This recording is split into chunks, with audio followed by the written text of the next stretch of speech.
السلام علیکم ورحمۃ اللہ وبرکاتہ۔ دورہ تفسیر و سیرت کی 18ویں کلاس میں تمام احباب کو خوش آمدید کہا جاتا ہے۔ آج کی اس کلاس میں انشاءاللہ سورہ عنکبوت کا سورہ مومنون کا جو چوتھا رکوع چل رہا ہے اسے مزید آگے لے کر چلیں گے، اور سیرت طیبہ میں انشاءاللہ آج معراج کا بیان ہوگا۔ آپ صلی اللہ علیہ وسلم جب ساتواں آسمان کی سیر کرنے تشریف لے گئے تھے، اس کو ہم بیان کریں گے۔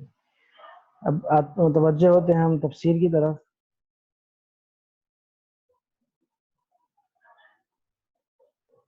اعوذ باللہ من الشیطان الرجیم، بسم اللہ الرحمن الرحیم۔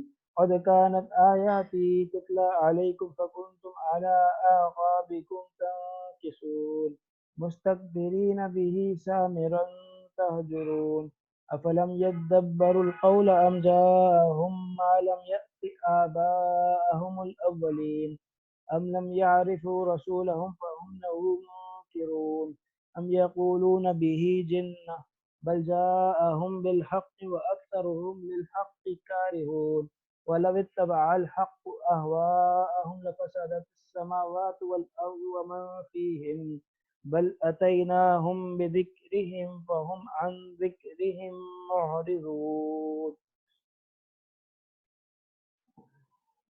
قد كانت آیاتی تتلی علیکم، مشرکین مکہ سے کہا جا رہا ہے کہ میری آیات یہ تمہیں پڑھ پڑھ کر سنائی جاتی تھی قیامت کے دن، کہا کہ حوال ہیں۔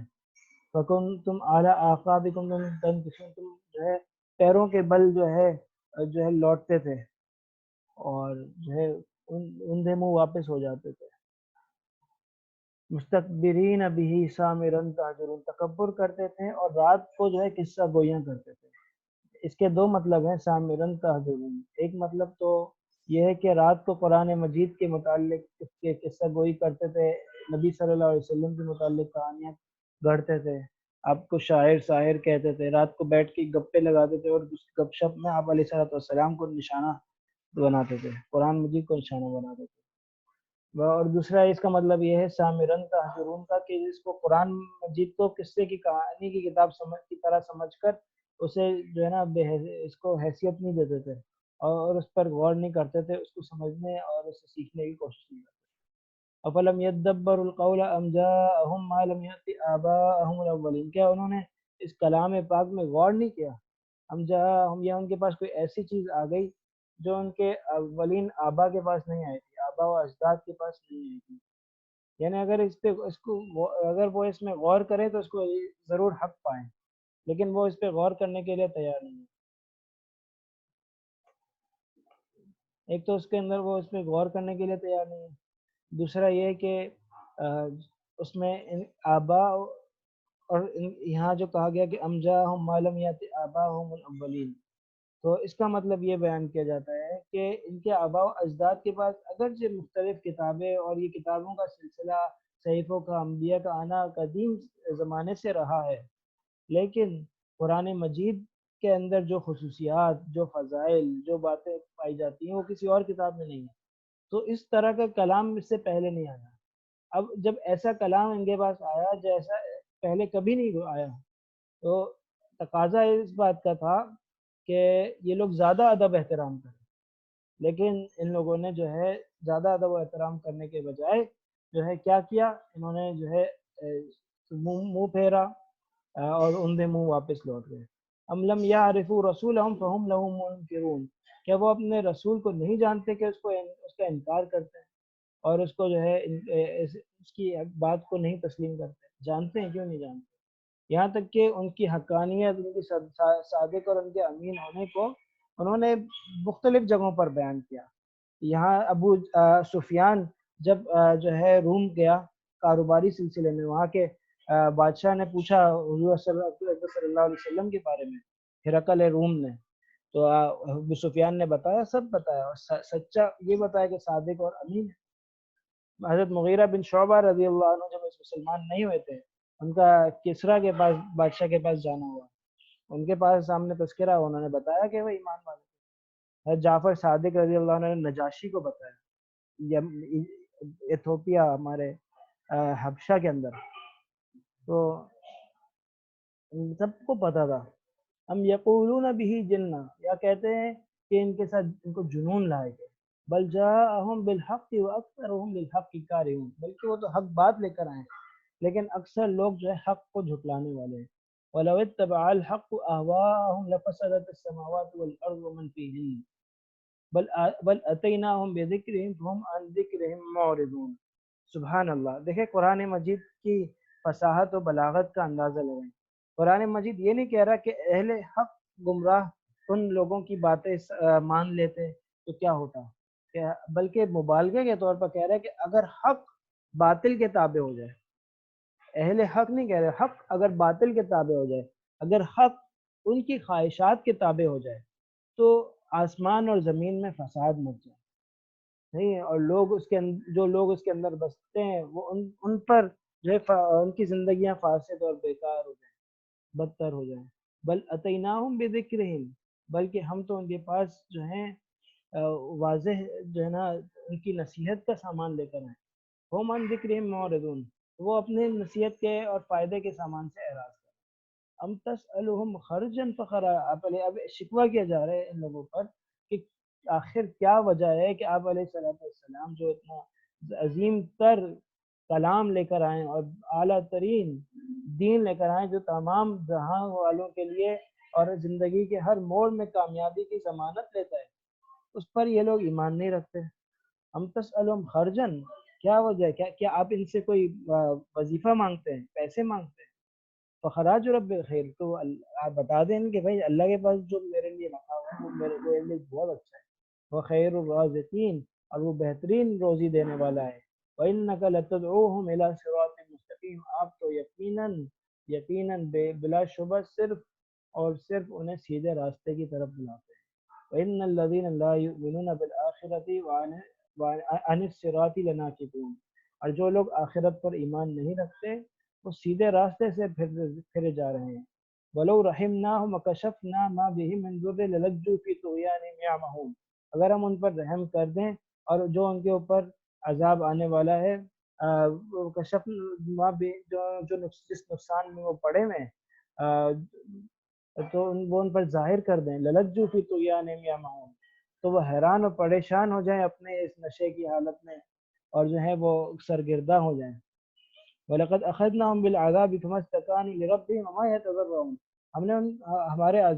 ہم نے ان کو عذاب کے ذریعے سے پکڑ لیا تھا، عذاب میں مبتلا کر دیا تھا، سمجھتے تو وہ اپنے رب کے آگے نہیں جھکے اور نہ وہ روئے اور گھبرائے، کیونکہ عذاب آ جائے تو بعض لوگ ہوتے ہیں کہ عذاب کو دیکھ کے سدھر جاتے ہیں، اور بعض لوگ ہوتے ہیں جو اپنی حد دھرمی کی وجہ سے عذاب کو دیکھ کر بھی مانتے نہیں ہیں۔ کیا کہتے ہیں، ھذا عارض ممطرنا، بادل آتا ہے عذاب کو لے کر، وہ کہتے ہیں کہ یہ بادل ہمیں بارش لے کر آیا ہمارے لیے۔ حتی اذا فتحنا علیہم بابا ذا عذاب شدید اذا هم فیہ مبلسون، پھر یہاں تک جب ہم ان پر سخت ترین عذاب کا دروازہ کھول دیتے ہیں تو اذا هم فیہ مبلسون، تو وہ وہاں جا کے مایوسی کا شکار ہو جاتے ہیں، پھر ان کے پاس کوئی اور چارہ نہیں ہوتا، کہیں نہیں جا پاتے۔ تو میرے دوستوں، یہ اس بات کی ندا دی جاری ہے کہ لوٹ آؤ، اللہ کو اپنا بنا لو اور جو ہے ہر برائی سے بچ جاؤ۔ اب جو ہے ابھی بھی وقت ہے، ابھی بھی موقع ہے، اللہ کے ہو جاؤ، سب برائی چھوڑ دو، اللہ کیا جو ہے اللہ دینے والا ہے، ہم لینے والے بن جائیں۔ اب دیکھو کہ کیا کچھ نہیں اللہ کے پاس دینے کے لیے۔ تو اب ہم آتے ہیں سیرت طیبہ کی طرف۔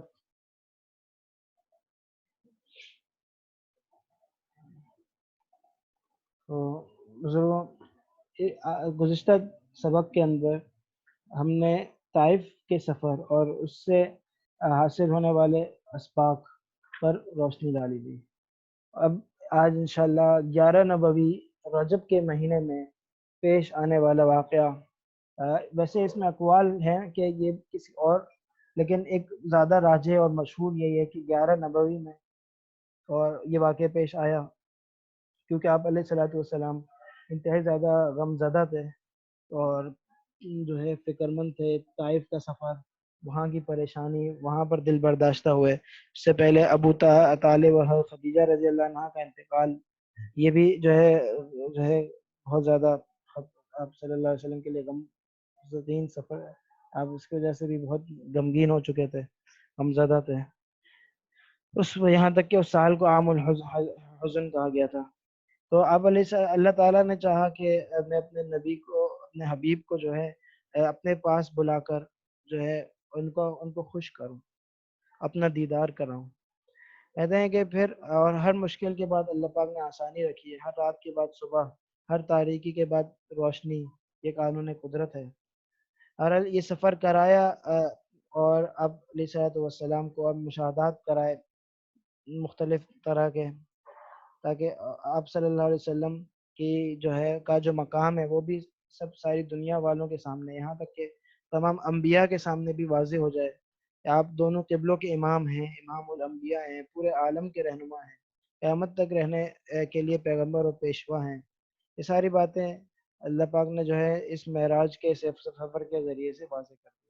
آپ علیہ الصلوۃ والسلام ام ہانی کے مکان میں سو رہے تھے. جبریل علیہ السلام آئے, آپ صلی اللہ علیہ وسلم کو جگایا اور جگا کر حتیم میں لے گئے. وہاں سے بیر زمزم پہ لے گئے. حتیم جو ہے وہ جو خانہ کعبہ کا حصہ ہے جو خانہ کعبہ کے باہر رہ گئے, وہاں پہ لے گئے. پھر وہاں سے کنویں زمزم کا کنواں پیچھے ہی ہے, اس کے پیچھے لے گئے. پھر جہاں آپ صلی اللہ علیہ وسلم, وہاں پر آپ صلی اللہ علیہ وسلم کا سینہ چاک کیا گیا اور آپ صلی اللہ علیہ وسلم کے دل کو زمزم کے پانی سے دھویا گیا. پھر جو ہے دوبارہ سے جو ہے سی دیا گیا دل کو اپنی جگہ پہ رکھ کے. پھر آپ علیہ الصلوۃ والسلام براق پر سوار ہوئے اور جبریل علیہ السلام کے ساتھ جو ہے روانہ ہو گئے. نبی اکرم صلی اللہ علیہ وسلم کو متعدد چیزیں بھی نظر آئی سفر میں, اور ساتھ میں جو ہے مختلف جو ہے جگہوں پر اترنے کا اتفاق بھی ہوا. راستے میں ایک جگہ اترے, وہاں پہ کھجوری کی زمین تھی. آپ صلی اللہ علیہ وسلم نے 2 رکعتیں پڑھی. پھر بتایا گیا کہ یہ جگہ آپ کا مہجر بنے گا, یعنی آپ اس جگہ پر آ کے ہجرت کریں گے. پھر آپ علیہ الصلوۃ والسلام جو ہے وہاں سے دیکھیں مکہ سے شمال کی طرف, نارتھ کی طرف مدینہ ہے, اور شام بھی وہیں پر ہے. پہلے مکہ سے مدینہ آتا ہے, پھر مدینہ سے شام آتا ہے. اور ابھی آپ علیہ الصلوۃ والسلام نے جانا تھا بیت المقدس جو کہ شام میں. تو اور وہ شام سے بھی پہلے مصر بھی اور اسی طرح جو وادی سینا, یہ سارے علاقے آتے ہیں. تو دوسرا پھر آپ صلی اللہ علیہ وسلم جو ہے وادی سینا تشریف لائے, جہاں حضرت موسیٰ علیہ السلام سے بات کی تھی. یہاں بھی نے اللہ تعالیٰ سے بات کی تھی, وہاں پر بھی جو ہے 2 رکعت ادا کی. پھر حضرت شعیب مدین پہ آئے, پھر جہاں حضرت شعیب علیہ السلام کا علاقہ تھا وہاں 2 رکعت پڑھی. پھر یہ 3 جگہوں سے ہوتے ہوئے پھر آپ علیہ الصلوۃ والسلام جو ہے نا فلسطین پہنچے, جہاں بیت الحم پہ, جہاں پہ آپ حضرت عیسیٰ علیہ السلام کی پیدائش ہوئی تھی, یہاں بھی 2 رکعت پڑھی. پھر بیت الحم سے ہوتے ہوئے پھر جو ہے بیت المقدس پہنچے. اور ان انبیاء کرام سے آپ کی جو ہے نسبت تعلق کے متعلق میں نے کافی تفصیلی گفتگو پہلے بھی کر لی ہے. میں یہ اسرا کے دوران جو ہے علیہ الصلوۃ والسلام کو مختلف مشاہدات کرائے گئے, اور ایک بڑھیا نظر آئی جس نے آپ علیہ الصلوۃ والسلام کو اپنی طرف متوجہ کرنے کی کوشش کی. آپ علیہ الصلوۃ والسلام کو جبریل علیہ السلام نے منع کیا کہ آپ ان کی طرف توجہ نہ دیں, صحیح نا. ایک بوڑھا نظر آیا, اس نے اپنے آپ کو آپ کی طرف متوجہ کرنے کی کوشش کی, آپ نے منع کر دیا. یہ کون تھے؟ یہ جو ہے یہ شیطان کی مختلف صورتیں تھیں. آگے مختلف قسم کے لوگ نظر آئے جو مختلف گناہوں میں مبتلا تھے. کچھ لوگوں کو سوچنے کی بات ہے کیسی کیسے خطرناک قسم کے عذاب ہیں, اور کس طرح اللہ پاک نے جو ہے یہ پردے ہٹا کے یہ عذاب کے مناظر آپ علیہ الصلوۃ والسلام کے لیے دکھائے, اور ہمارے لیے یہی دکھائے تاکہ ہم اس سے عبرت حاصل کریں. ورنہ آپ علیہ الصلوۃ والسلام نے دیکھ کر اس سے کوئی اب یہی مقصد تھا کہ وہ ہم تک پہنچائیں اور دعا کریں امت کے لیے. تو کچھ لوگ نہر کے اندر تیر رہے تھے, اور جب بھی کنارے پہ آتے تھے تو ان کے پتھر مار کے جو ہے نا دوبارہ پیچھے کر دیا جاتا تھا. کچھ لوگ نظر آئے کہ ان کا ہونٹ کاٹا جا رہا تھا. کچھ لوگ جو نظر آئے ان کے سامنے حلال بھی رکھا تھا اور حرام بھی, لیکن حرام کھا رہے تھے. اور وہ لوگ کچھ لوگ نظر آئے جو انسانوں کا گوشت کھا رہے تھے. ایسے بھی لوگ نظر آئے جن کے سروں پر بوجھ ہے, اس کو اٹھا نہیں سکتے, لیکن اور زیادہ بوجھ بڑھا رہے ہیں. اور فرمائے وہ لوگ یہ کتنے 5 طرح کے لوگوں کا ایک تذکرہ آپ کے سامنے میں نے کیا. نہر جو نہر میں تھے اور جو ہے کنارے پہ آنے کی کوشش کرتے تھے, ان کو دوبارہ مار کے نہر پہ کر دیا جاتا تھا. پھر وہ ٹھیک ہو جاتے تھے, پھر آتے تھے. وہ کون تھے؟ وہ سود خور تھے. جو لوگ جن کے ہونٹ کاٹے جا رہے تھے وہ کون تھے؟ وہ بے عمل واعظین تھے, خطبہ تھے جو عمل کہتے تو ہیں لیکن خود عمل نہیں کرتے. اور جن کے سامنے حلال بھی رکھا گیا تھا اور حرام بھی، وہ لوگ تھے جن کی حلال بیویاں تھیں لیکن پھر بھی زنا میں مبتلا ہوئے، اور جو ہے جن کے گوشت کاٹے جا رہے تھے وہ غیبت کرنے والے لوگ تھے، اور جن کے سروں پر بوجھ تھا اور وہ اسے اٹھا نہیں پا رہے تھے وہ قرض دار تھے، جو قرض ادا نہیں کر سکتے تھے لیکن پھر بھی قرض بڑھا رہے تھے۔ یہ سارا زمینی سفر طے ہوا اور رسول اللہ صلی اللہ علیہ وسلم مسجد اقصیٰ پہنچ گئے۔ یہاں آپ نے تمام انبیاء کرام علیہ السلام کو نماز پڑھائی۔ مسجد اقصیٰ میں انبیاء کرام کی امامت سے فارغ ہو کر مسجد سے باہر تشریف لائے تو آپ کو 4 پیالے پیش کیے گئے، پانی، دودھ، شہد اور شراب کا۔ آپ علیہ الصلوۃ والسلام نے دودھ کا جو ہے وہ اور دودھ لیا اور شہد لیا۔ جبریل علیہ السلام نے کہا کہ یہ آپ نے دین فطرت کو اختیار کیا۔ بعد سے ملا معلوم ہوتا ہے کہ بھائی روایت سے کہ انہوں نے فرمایا کہ اگر آپ جو ہے کچھ اور لیتے تو آپ امت ہلاک ہو جاتی، اور میں جو آپ نے جو ہے بالکل ٹھیک چیز کو اختیار کیا۔ بعض روایت سے یہ بھی پتہ چلتا ہے کہ یہ پیالے کو آپ نے سدرۃ المنتہا کے بعد پیش کیے گئے تھے آپ کے سامنے، اور بعد سے پتہ چلتا ہے کہ ابھی اس وقت کیے گئے تھے سفر میں وہاں نماز پڑھانے کے بعد۔ تو صحیح، تو اب دونوں قول ہیں، اس کا یہ بھی تطبیق دی گئی ہے کہ دونوں صحیح ہیں۔ پہلے ایک 2 پیالے پیش کیے گئے، پھر 2 پیالے پیش کیے گئے، ایک میں سے دودھ کا اختیار کیا اور ایک سے شہد کا اختیار کیا۔ مسجد اقصیٰ میں انبیاء کرام علیہ السلام کی امامت سے اشارہ تھا کہ آپ دونوں قبلوں اور تمام انبیاء کے امام ہیں، اور اس بات کی طرف بھی اشارہ ہو گیا کہ دنیا کی قیادت قیامت تک کے لیے امت محمدیہ کے حوالے ہوگی۔ پھر وہاں سے جو ہے سوار ہو کر بیت المقدس سے وہاں نماز تو پڑھائی تھی لیکن ملاقات کا موقع نہیں ملا تھا۔ واپس جو ہے جسم جو ہے اور یہ جو انبیاء تھے اس کے بارے میں ایک یہی ہے کہ ان کے اجسام اللہ پاک نے دوبارہ وجود دے دیا تھا ان کو، اور اجسام یا یہ ظاہر انبیاء کے اجسام اپنی حالت میں برقرار ہیں، ان کے اجسام کو کیڑے مکوڑے کھاتے نہیں ہیں، لیکن اللہ پاک نے ان کو اپنی جگہوں سے اٹھا کر بیت المقدس پہنچا دیا جہاں پر بھی وہ موجود تھے دنیا میں۔ تو وہ آئے، نماز پڑھی، پھر دوبارہ چلے گئے، اور ان کی ارواح سے پھر جو ہے ملاقات آسمانوں میں ہوئی، جو ہم بھی نبی جس مقام پر تھے، اور ہر جو بعضوں سے ملاقات ہوئی ان سے آسمانوں پہ ملاقات ہوئی۔ تو یہ ہے مسجد اقصیٰ۔ اس کے بارے میں آپ کو کچھ بتاتا جاؤں، کچھ چند تاریخی حقائق سے آپ کو پھر روشنی ڈالتے ہیں۔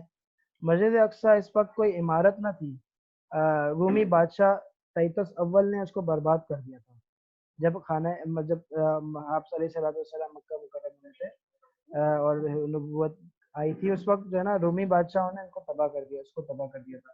تو یہ آپ کو پتہ ہے کہ بھائی یہ بیت المقدس یہودیوں کے ہاتھ آیا تھا۔ امی اماں بیت المقدس جو ہے نا مسلمانوں کے کہتے یہودیوں کے پاس سے لے لیا گیا تھا، اور کنہوں نے لے لیا تھا؟ پہلے ایک بار جو ہے کئی مرتبہ ان سے لیا جا چکا ہے، پھر کئی مرتبہ ان کو چھڑایا گیا ہے، پھر دوبارہ ان سے لے لیا جاتا ان کے بدعمالیوں کی وجہ سے۔ کبھی جو ہے نصرانی، کبھی جو ہے آتش پرست ان سے لے لیتے، کبھی نصرانی ان سے لے لیتے۔ تو نصرانیوں نے جو ہے نا تائتس اول ایک بادشاہ تھا جو سب سے اخیر میں ہوا، وہ یہ تھا کہ تائتس اول نامی نصرانی بادشاہ جو کہ روم کا تھا، سلطنت روم کا تھا، اس نے ان سے یہ لے لیا تھا۔ اور جو ہے نا وہاں سے اب مسجد وغیرہ نہیں تھی، نہ ہی وہ مسجد تو اس کو بعد میں بنی، پہلے ہیکل سلیمانی جو ہوا کرتا تھا وہ بھی نہیں تھا، صرف نشانیاں تھیں اس پورے علاقے میں کہ اور اس علاقے میں پوری رومی کی حکومت۔ عیسائی لوگ اگرچہ جو ہے نا القدس کو اہمیت دیتے ہیں، بیت الحام اور سب وہی ہیں، حضرت عیسیٰ علیہ السلام وہی ہیں، لیکن ان کے ہاں مسجد اقصیٰ یا اس عبادت گاہ کی کوئی خاص اہمیت نہیں ہے، اس لیے وہ جگہ ایسی پڑی تھی، تو یہ اس جگہ وہ ویران پڑی تھی۔ پھر 16 یا 17 ہجری میں جب حضرت عمر رضی اللہ عنہ نے اپنے جو ہے نا بیت المقدس کو فتح کیا تھا، آپ علیہ الصلوۃ والسلام کی یعنی وفات بھی ہو گئی تھی اور وصال ہو چکا تھا، حضرت عمر رضی اللہ عنہ خلیفہ تھے اس وقت۔ تو جب بیت المقدس فتح کر کے حضرت عبادہ بن ثابت کو یہاں کا گورنر مقرر کیا اور وہاں پر انہوں نے مسجد بنائی تھی۔ پھر اموی خلیفہ عبد الملک بن مروان نے اس کو تعمیر کیا اور اس میں پیلے رنگ کا گنبد لگایا۔ صحیح ہے، یہ پھر ہمارے پاس تھی۔ پھر عیسائیوں نے اللہ کی شان مسلمانوں سے بھی چھین لیا تھا، مسلمانوں سے بھی یہ چھین گیا تھا جب مسلمانوں کی خلافت سب کمزور پڑی۔ تو پھر سلطان صلاح الدین ایوبی رحمۃ اللہ علیہ، اللہ پاک ان کو جزائے خیر دے، صلیبی جنگیں انہوں نے لڑی عیسائیوں کے خلاف، اور مسجد اقصیٰ کو جو ہے نا چھڑوایا تھا.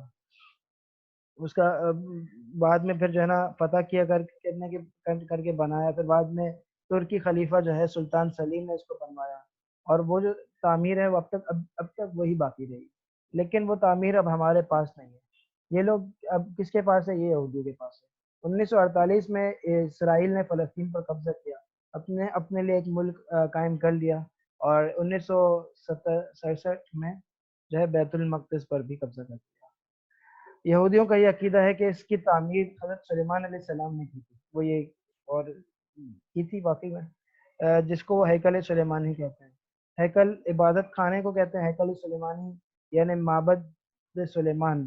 وہ کہتے ہیں کہ مسلمانوں نے سلیمان علیہ السلام کی تعمیر پر اپنی تعمیر کی ہے، ہم اس تعمیر کو گرائیں گے اور ہیکل سلیمانی کو دوبارہ نکالیں گے. نعوذ باللہ. حالانکہ وہ تو جا چکا ہے. اور جتنی بکواسات اور جتنی بری باتیں حضرت سلیمان علیہ السلام کے بارے میں یہ یہودی کہتے ہیں، اور اس لیے کہتے ہیں تاکہ ان کو جادو کا جواز مل جائے.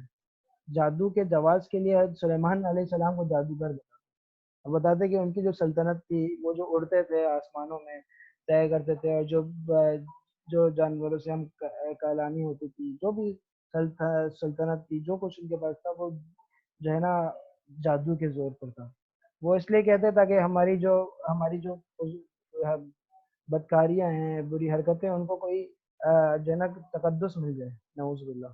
اب جادو کو کیسے تقدس مل سکتا ہے؟ ہی چیز گندی، اور کام ہی وہ تب ہوتا ہے جب آدمی گندا رہے، برائیوں میں مبتلا ہو، اور برے جنات کو خوش کرے. تو اب اس کو ایک نبی کی طرف اس بات کو منسوخ کرنا. تو یہ بدبخت کہتے ہیں کہ ہیکل سلیمانی دوبارہ نکالیں گے. جس دن ہم نے ہیکل کو نکال لیں گے، ہمارا مسیح آ جائے گا، جس کو جب دجال کو اپنا مسیح باندھتے ہیں.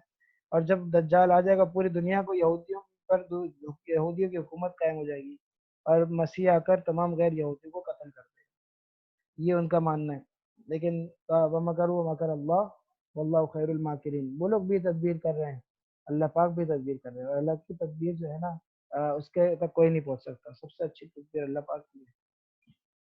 اس لیے ان کے ارادے جو ہے پوری دنیا میں مستقل طور پر اس کے لیے فنڈ جمع کرنے کے ان کے ہیں، کر رہے ہیں میدان کے لوگ مل کے. اور کہ ہیکل سلیمانی کو بنیادوں کو ظاہر کر دیا جائے، کہاں وہ بنیادیں سرچ کر کے سارا نکالا جائے. پھر اس پر اب بھی ایک دیوار وہاں پہ کھڑی ہوئی ہے. یہ ہے، اس کو نا گریا کہتے ہیں، حیات البکا، اور رونے کی دیوار. وہ کہتے ہیں کہ یہ اصل ان کا کہنا ہے، ہم لوگ اس بات کو نہیں مانتے. ان کا یہ کہنا ہے کہ ہیکل سلیمانی کی کوئی ابھی نشانی باقی نہیں ہے سوائے اس دیوار کے. اب وہ وہاں پہ جا کے روتے ہیں اور بولتے ہیں کہ ہمیں ہماری عظمت اور ہمارا مقام و مرتبہ دوبارہ لوٹا دیا جائے. اور وہ وہاں اس کی دیوار پہ جا کے روتے ہیں. وہ اب بھی موجود ہے، بیت المقدس بھی ان کے قبضے میں ہے. اب وہ جو چاہیں کر رہے ہیں. اللہ پاک جو ہے ایسے دوبارہ سلطان صلاح الدین ایوبی جیسے بہادر جو ہے شیر پیدا کرے، جو کہ اس طرح مقابلہ کرے اور مسلمانوں کو بیت المقدس دوبارہ عطا کرے. ورنہ کچھ نہیں تو جب حضرت عیسیٰ علیہ السلام آئیں گے تو انہوں نے ویسے ہی اس دنیا سے جانا ہے. امید ہے ہماری اور ہمارا ایمان ہے. تو اس وقت تک کے لیے دیکھیں گے اللہ پاک جو ہے اس وقت سارے ان کو اپنے اعمال کی سزا بھگتنی پڑے گی. اس وقت تو کچھ بھی نہیں کر سکیں گے. تو میرے دوستوں، آج آسمانی سیر پہ ابھی ہم اور جتنے انبیاء سے ملاقات ہوئی، اور بھی کچھ معراج کی باتیں ہیں، اس پر انشاءاللہ اگلی کلاس میں روشنی ڈالیں گے. آج کی کلاس یہیں پہ ختم کرتے ہیں. انشاءاللہ پھر ہماری عنقریب جو ہے اگلی کلاس شروع ہوگی. ٹھیک ہے، السلام علیکم.